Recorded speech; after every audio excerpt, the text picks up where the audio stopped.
उत्तर प्रदेश के पंचायत चुनाव के दौरान अलग अलग जिलों में चुनाव ड्यूटी में लगे कई शिक्षकों की मौत की खबरें आई थी, लेकिन सरकार ने आंकड़ों के मुताबिक चुनाव के दौरान सिर्फ 3 सरकारी शिक्षकों ने कोविड से मौत बताई, जिसके बाद शिक्षक संगठनों ने सरकार के इस डेटा को अमानवीय बताया। तो अब सरकार की तरफ से कहा गया है कि जिन टीचर्स की मौत ड्यूटी के दौरान हुई है उनकी मदद की जाएगी। सूबे के सीएम योगी के मीडिया एडवाइजर मृत्युंजय ने खुद ट्वीट कर इसकी जानकारी दी है। बता दें, शिक्षक संगठनों ने दावा किया है कि पंचायत चुनाव में ड्यूटी करने वाले 1621 शिक्षकों, शिक्षा मित्रों और अन्य कर्मचारियों को कोरोना से मौत हुई है।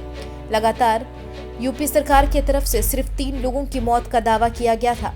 प्राथमिक शिक्षक संघ के मुताबिक 1621 शिक्षकों की मौत इन चुनाव ड्यूटी के दौरान कोरोना संक्रमित होने की वजह से हुई। राष्ट्रीय शैक्षिक महासंघ का आंकड़ा भी 1400 के करीब है। यहां तक कि अलग अलग जिलों में कुछ बेसिक शिक्षा अधिकारियों ने जो लिस्ट बनाई थी उनका भी आंकड़ा सरकार के आंकड़ों के कई गुना है। लेकिन राज्य सरकार के मंत्री सतीश द्विवेदी कहते हैं कि सिर्फ 3 शिक्षकों की मौत चुनाव ड्यूटी में हुई, जिससे दूसरे शिक्षकों की तरह कोविड-19 का शिकार हो गए होंगे।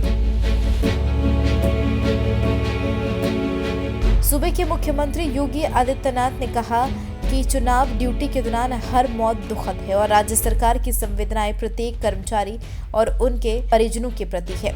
सीएम योगी के अनुसार चुनाव ड्यूटी करने वाले जो भी लोग कोरोना के कारण दिवंगत हुए हैं उन्हें चुनाव आयोग की गाइडलाइन में संशोधन कर मुआवजा और परिवार का एक सदस्य को नौकरी दी जानी चाहिए।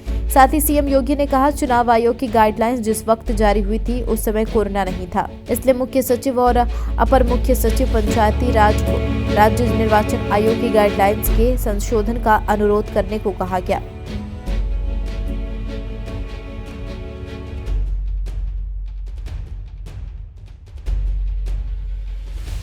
बता दें, पंचायती चुनाव में शिक्षकों की मौत को लेकर सरकार और शिक्षक संगठनों की तरफ से अलग अलग आंकड़े जारी किए जा रहे हैं।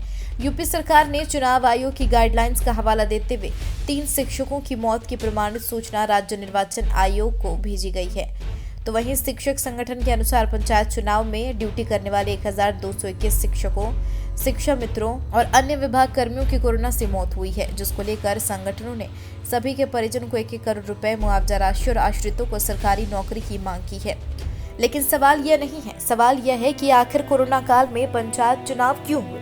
फिलहाल इस वीडियो में इतना ही। बाकी खबरों के लिए देखते रहिए कमल सिटी।